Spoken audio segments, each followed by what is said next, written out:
আসসালামু আলাইকুম। ট্রানজিয়েন্টের ক্লাসে আপনাদেরকে স্বাগতম। তো ট্রানজিয়েন্ট হচ্ছে সুইচিং ইফেক্ট।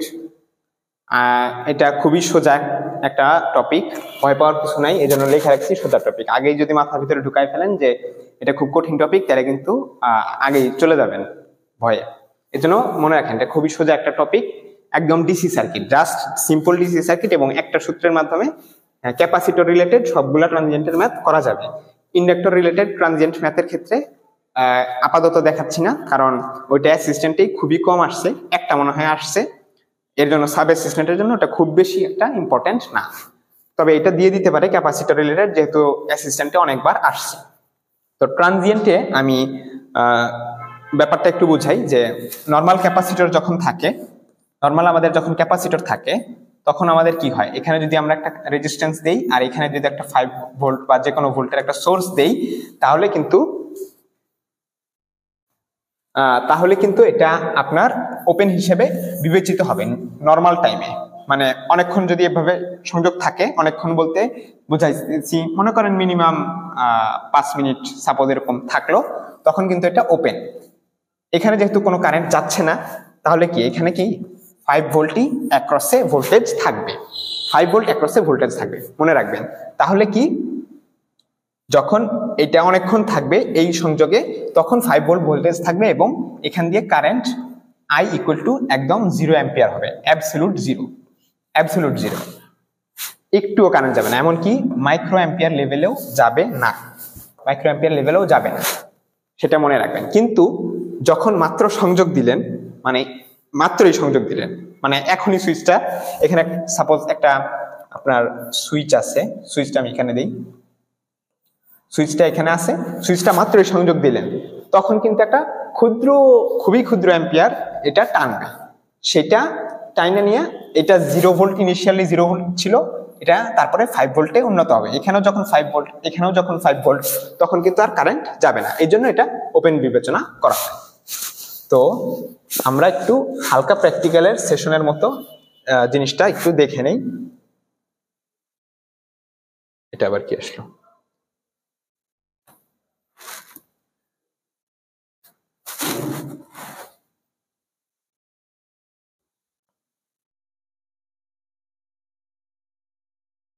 সার্কিটটা একটু বুঝেন। এখানে একটা ডিসি সার্কিট আছে, মানে ডিসি সোর্স আছে, এখানে একটা ডিসি সোর্স আছে, এখান থেকে আপনার কারেন্টটা এই সুইচে আসতেছে, এটা হচ্ছে মেইন সুইচ। আর মেইন সুইচ থেকে দুইটা প্যারালাল বর্তনী আছে, সেটা হচ্ছে একটা এলইডি তে, মানে পিওর রেজিস্টিভ সার্কিটে গেছে যেটা ডিসি তে কাজ করে, আর একটা ক্যাপাসিটিভে চলে গেছে যেটা ডিসি তে কাজ করে না। যখন আমি এই সুইচটা অন করব, এই সুইচটা কিন্তু এখন অন, মানে পাওয়ার এখন এখানে আছে। যখন আমি এই সুইচটা অন করব, তখন কিন্তু এলইডির কারণে এখানে একটা কারেন্ট ফ্লো হচ্ছে, যেটা খুবই ক্ষুদ্র।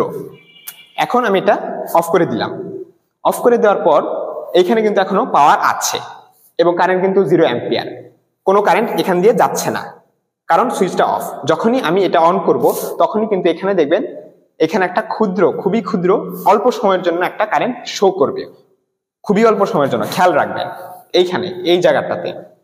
তারপর আমি সুইচটা অন করে দিলাম,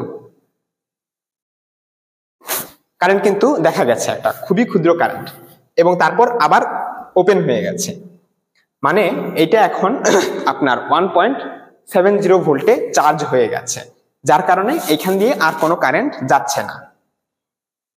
এই সিমুলেশনটা আপনারা নিজেও করে দেখতে পারেন, এটা হচ্ছে থিঙ্কার ক্যাডে গেলেই এই সিমুলেশনটা দেখা যাবে।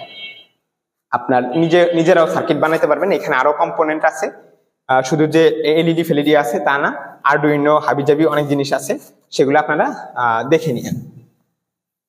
তো আমি যেটা বুঝাইছি, আশা করি প্রথম অংশটুকু বুঝতে পারছেন, যে ইনিশিয়ালি যখন আমরা সুইচটা সংযোগ করব, তখন কিন্তু এটা 0 ভোল্ট ছিল এবং একটু একটা কারেন্ট নিবে, অল্প একটু কারেন্ট নিবে, কারেন্ট নিয়ে এটা চার্জ হয়ে যাবে খুবই অল্প সময়ের জন্য, অল্প সময়ের মধ্যেই চার্জ হয়ে যাবে। 5 ভোল্ট, এপাশেও 5 ভোল্ট, এই জন্য কারেন্ট যাবে না, আর এই জন্যই এটা ওপেন হিসেবে বিবেচনা করা হয়।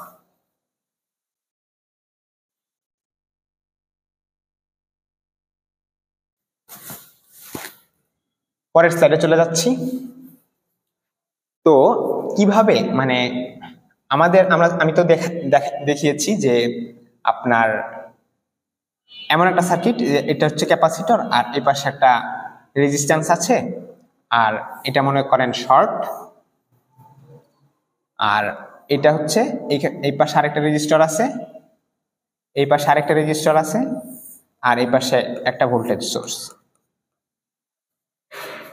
তো এখানে ভোল্টেজ সোর্স আর এখানে একটা বর্তনী সাপোজ।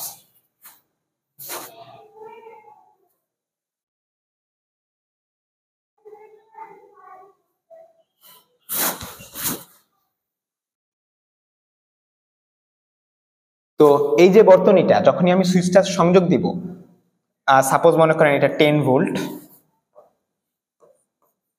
ভোল্ট আর এটা 5 ওহম, এটা 5 ওহম, আর এটা ধরেন 5 ওহম। তো ক্যাপাসিটরটা এই সিরিজে সংযোগ দেওয়া হোক। যদি আমি এখানে ক্যাপাসিটরটা লাগাই, এর অ্যাক্রসে কত ভোল্ট থাকবে? এর অ্যাক্রসে এখন এই মুহূর্তে থাকবে কত? 5 ভোল্ট, কারণ 5 ভোল্ট থাকবে। এটা আমরা আগেই দেখছি, নর্মাল ভোল্টেজ ডিভাইডার রুল হিসেবে 5 ভোল্ট থাকবে। এটা হচ্ছে ইনিশিয়াল, কিন্তু একটা প্রথমে কিন্তু 0 ছিল, যখন অনেকক্ষণ এই সুইচটা এখানে সংযোগ ছিল তারপরে যায় 5 ভোল্ট হয়েছে। এই ব্যাপারটা আমি ওই সিমুলেশনে ক্লিয়ার করার চেষ্টা করছি। এখানে জাস্ট আমরা কতগুলা সূত্র দেব, কতগুলা নয়, একটা সূত্র দেখলেই হবে। এই গ্রাফটা যে খুব বেশি ইম্পর্টেন্ট তা না, এটা মনে রাখার জন্য যে মনে করেন এখানে একটা ক্যাপাসিটর আছে যেটা 5 ভোল্টে চার্জ করা, 5 ভোল্টে এটা চার্জ করা আছে। এখন এখানে একটা রেজিস্ট্যান্স লাগায়া এখানে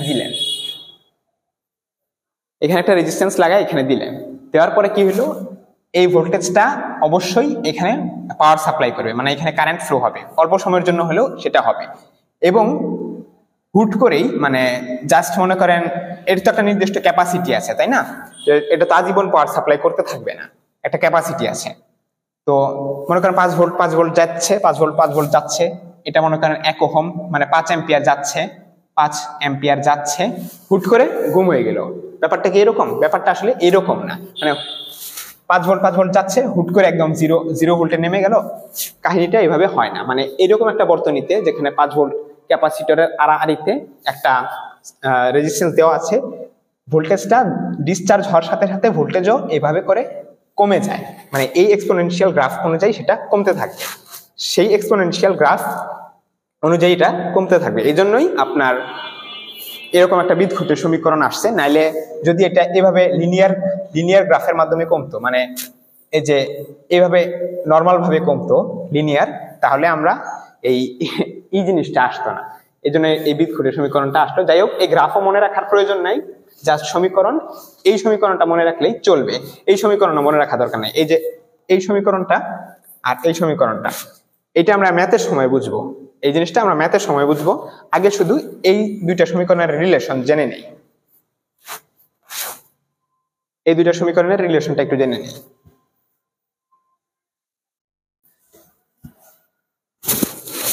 যখন আপনার এপাশে একটা ভোল্টেজ সোর্স দেওয়া হইল, এই হচ্ছে আমাদের একটা ভোল্টেজ সোর্স, এইখানে আরেকটা রেজিস্ট্যান্স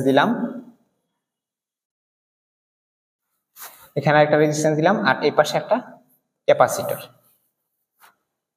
তো আপনার আর এই পাশে আরেকটা সুইচ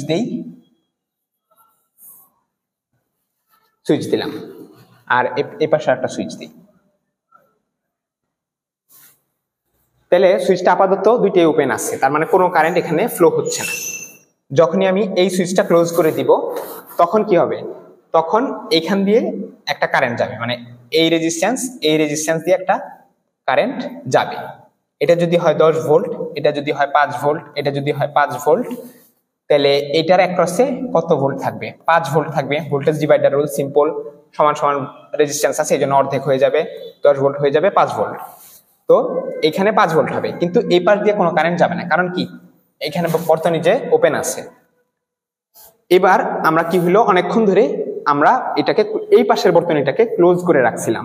ক্লোজ করে রাখার পরে আমরা এটাকে ওপেন করে দিলাম, এটা এবার ওপেন, মানে এটার জন্য আর কারেন্ট কোনো আসতেছে না।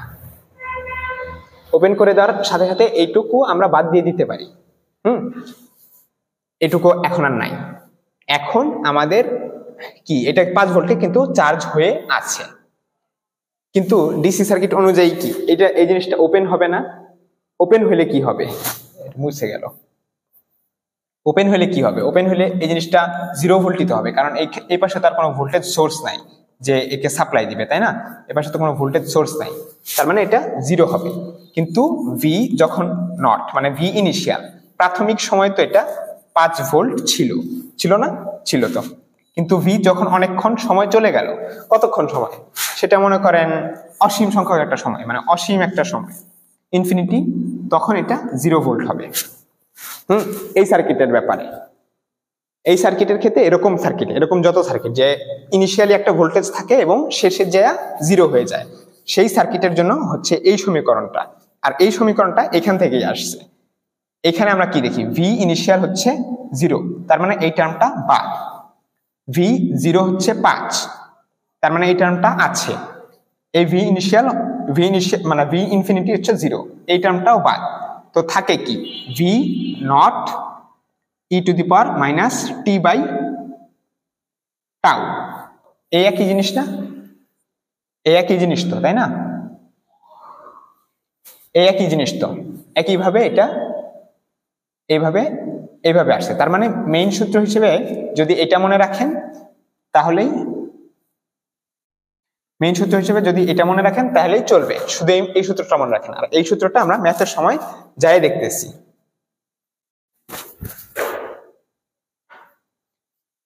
তো এটা হচ্ছে সাদিকুর বইয়ের এক্সাম্পল 7.2, 7 চ্যাপ্টারে সবগুলা ম্যাথ আছে। যদি কারো বিস্তারিত জানার ইচ্ছা থাকে সে ওখান থেকে দেখে নিতে পারেন। তো ম্যাথটা আমরা করা শুরু করে দেই। এই হচ্ছে আমাদের সার্কিট।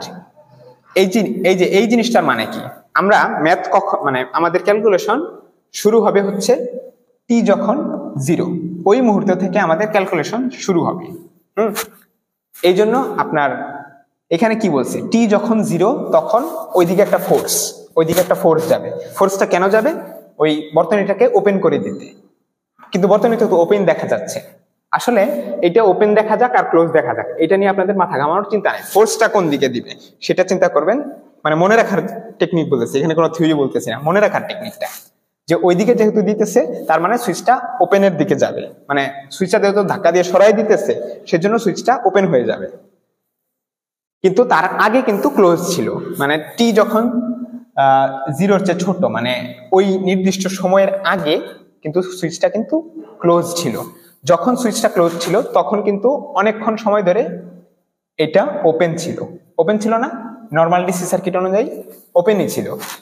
তাহলে এটার অ্যাক্রসে ভোল্টেজ যা থাকবে, এটার অ্যাক্রসে মানে ক্যাপাসিটরের অ্যাক্রসে ভোল্টেজও তা থাকবে, কারণ এই পার দিয়ে কোনো কারেন্ট যাবে না। এবার দিয়ে কি কোনো কারেন্ট যাবে? কোনো কারেন্ট যাবে না। যার কারণে 9 ওহমের আড়াআড়িতে যে ভোল্টেজ থাকবে, ক্যাপাসিটরের আড়াআড়িতেও একই ভোল্টেজ থাকবে, তাহলে আমরা বের করে ফেলি কত ভোল্টেজ যাবে। এখানে তো বের করাই আছে, normal voltage divider rule apply করলেই এটা আপনার 15 ভোল্টে চলে আসবে। এটা আশা করি বোঝানোর কিছু নাই। এখন যদি ভোল্টেজ ডিভাইডার রুল না পারেন সেটা আর কি বলবো, সেটার বলার কিছু নাই। খুবই সোজা একটা সিম্পল, জাস্ট 20 কে ভোল্টেজ ডিভাইডার রুল অনুযায়ী 9 ওহমের আড়াআড়িতে কত ভোল্টেজ সেটা বের করা হয়েছে। এরপরে আমরা কি বলছিলাম, যে টাউ বলে একটা জিনিস আছে, যেটার মান হচ্ছে আর টিএইচ এবং এই সি এর গুণফল ক্যাপাসিটিভ সার্কিটে। এটা হচ্ছে ক্যাপাসিটিভ সার্কিটের টাউ। তো এখন এই আরটিএইচটা কি? আরটিএইচটা হচ্ছে ক্যাপাসিটরের আড়াআড়িতে যদি আমি একটা ওহম মিটার ধরি, সাপোজ মনে করেন এখানে একটা ওহম মিটার ধরলাম, আমি কত পাঠ পাবো সেই পাঠটাই হচ্ছে আমার এই আরটিএইচ এর মান। এখন এখানে একটা কথা আছে, আমি কি বলছি, ম্যাথ শুরু হচ্ছে যখন আমার T টি সমান সমান 0, ওই মুহূর্ত থেকে আমার ম্যাথ বা ক্যালকুলেশন সব শুরু হবে। মানে তার আগে যে ক্যালকুলেশনটা আমরা করছি ওইটার জন্য, ওইটা শুধু এই ভোল্টেজটা বের করার জন্য। কিন্তু টাও এর মান বের করার সময় আমরা টি সমান সমান 0, ওই মুহূর্তে সার্কিটের কনফিগারেশনটা কি ওই অনুযায়ী আমরা আরটিএইচ বের করব, নাইলে কিন্তু আমরা পুরা সার্কিট ধরে হিসাব করব। সাপোজ মনে করেন যদি আমরা এখন এটাকে শর্ট ধরে এই আরটিএইচ বের করে ফেলি, তাহলে কি হবে? তাহলে আসলে হবে না, কারণ আমাদের আরটিএইচ এর মান হচ্ছে ওই মুহূর্তের মান যখন টি সমান সমান 0, ওই মুহূর্তে আমাদের মানটা বের করতে হবে। তো টি সমান সমান যখন 0, তখন কি সুইচ ওপেন আছে না ক্লোজ আছে?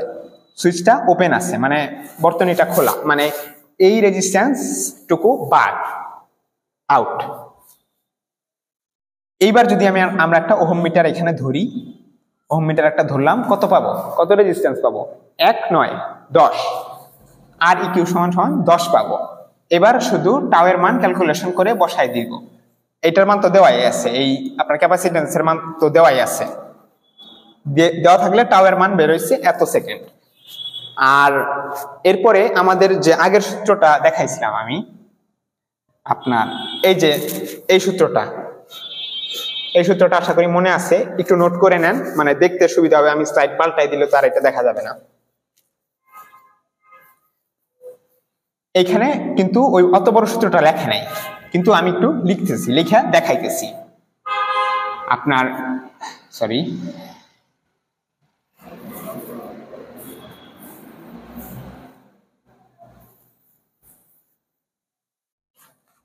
এখানে ভি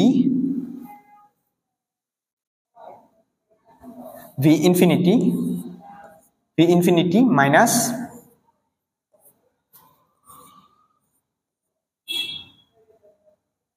ভি নট মাইনাস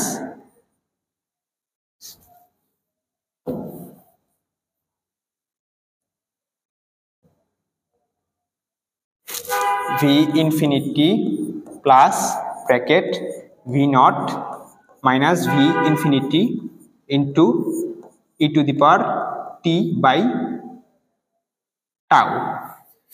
এখন এই যে আমাদের সার্কিটটা ছিল, এটার আপনার যখন সুইচটা ক্লোজড তখন তো আমরা ভোল্টেজটা পাইছি 15 ভোল্ট, তাই না? কিন্তু যখন সুইচটা ওপেন হয়ে যাবে তখন এটা কি হবে? এই জিনিসটা ওপেন হয়ে যাবে, মানে ওপেন সার্কিট হবে। এখানে যেহেতু কোনো অ্যাক্টিভ সোর্স নাই, এখানে কোনো অ্যাক্টিভ সোর্স আছে, কোনো অ্যাক্টিভ সোর্স নাই, যার কারণে কি হবে?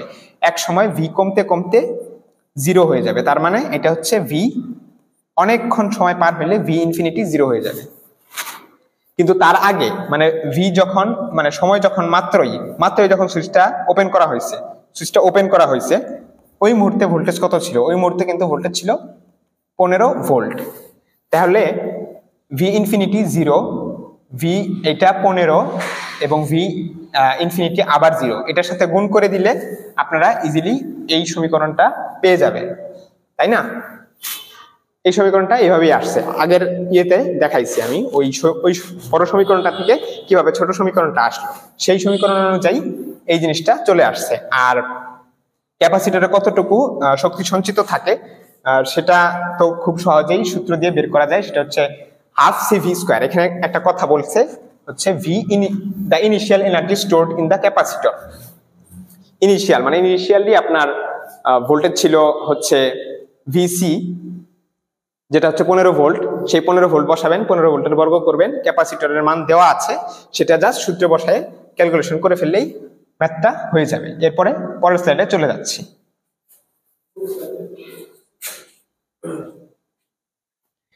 অফ হয়ে গেছিল এটা। এরপরে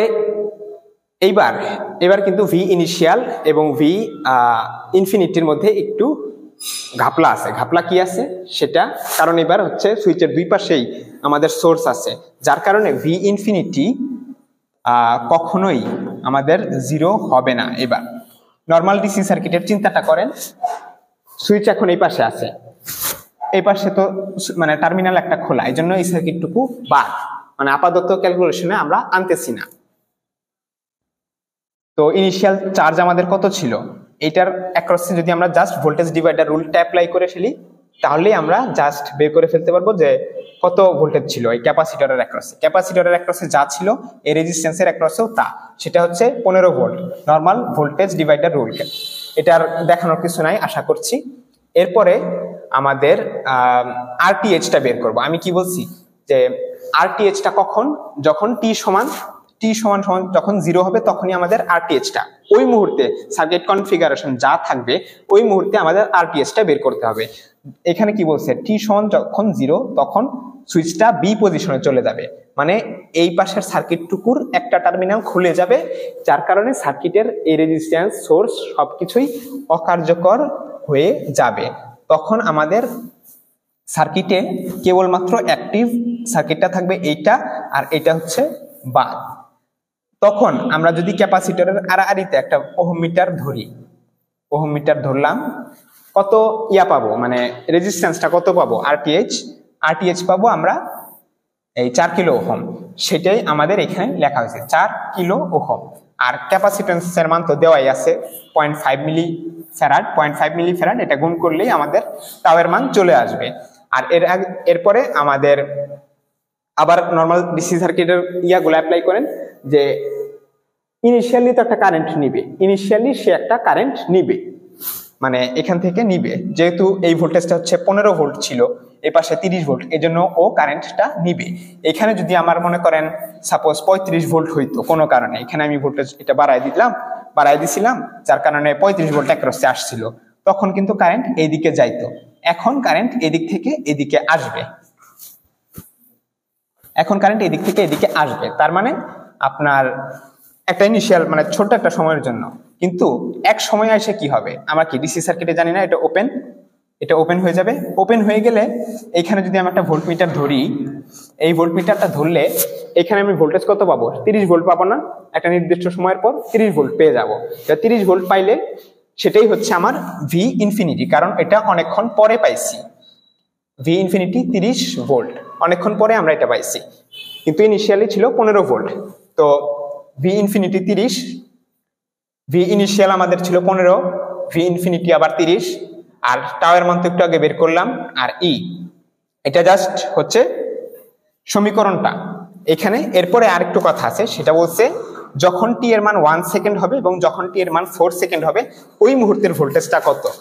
আমরা যখন সমীকরণটা পেয়ে গেছি এবং এখানে একটাই ভেরিয়েবল আছে সেটা হচ্ছে টি, সো এই টি এর মান যদি 1 এবং আরেকবার 4 বসাই তাহলেই আমরা ওই আপনার টি যখন মানে ভি যখন 1 সেকেন্ড তখন কত ভোল্টেজ সেটা পাবো, এবং টি যখন 4 সেকেন্ড তখন কত ভোল্টেজ সেটা পাবো।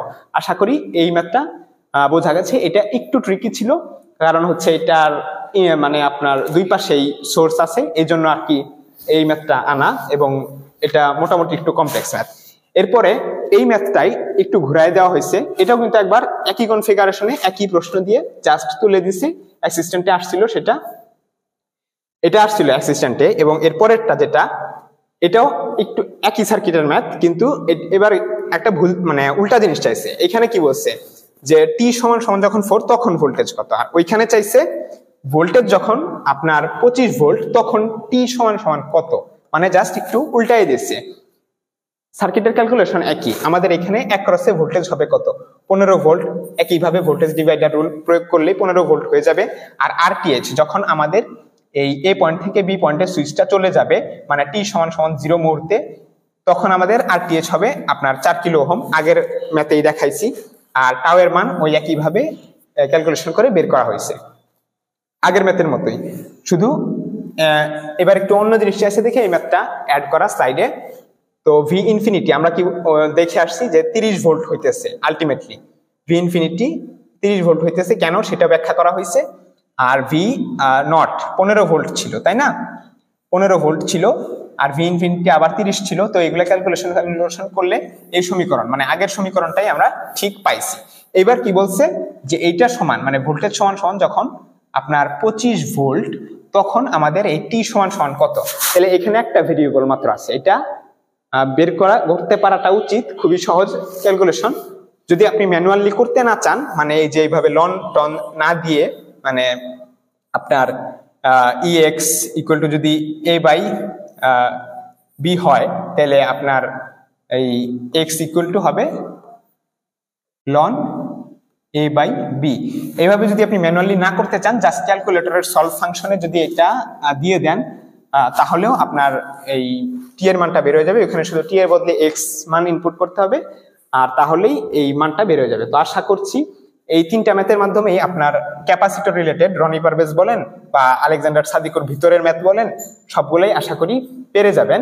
জাস্ট এই সূত্রটা এবং এই সূত্রটা মনে রাখবেন, এটা তো বুঝাইছি। আর এই আর এখানে হচ্ছে আর থেভেনিন বা আর ইকুইভ্যালেন্ট, যেটা হচ্ছে টি সমান সমান 0 মুহূর্তে ইকুইভ্যালেন্ট, মানে ওইখানে এক ক্যাপাসিটর অ্যাক্রসে ওহম মিটার ধরলে যে রেজিস্ট্যান্সটা পাওয়া যায়। তো আশা করি বোঝাতে সমর্থ হয়েছি। ক্লাসটি কেমন লেগেছে সেটা কমেন্টে জানাবেন। যথাসম্ভব চেষ্টা করেছি যেন আপনারা বুঝতে পারেন এবং আপনার ইউটিউবের ফ্রি যে রিসোর্সগুলো আছে সাব অ্যাসিস্ট্যান্ট ইঞ্জিনিয়ার লেভেলে, সেগুলো যেন আরেকটু সমৃদ্ধ হয়। আর সর্বোপরি ধন্যবাদ দিন ভাইকে, যিনি যার মাধ্যমে আর কি স্মার্ট বোর্ডের অ্যাক্সেস আমার কাছে এসেছে। তার মাধ্যমে এই ক্লাসটা এত সুন্দর করে নেওয়া সম্ভব হলো স্মার্ট বোর্ডের মাধ্যমে। আর তো এই তো, আসসালামু আলাইকুম।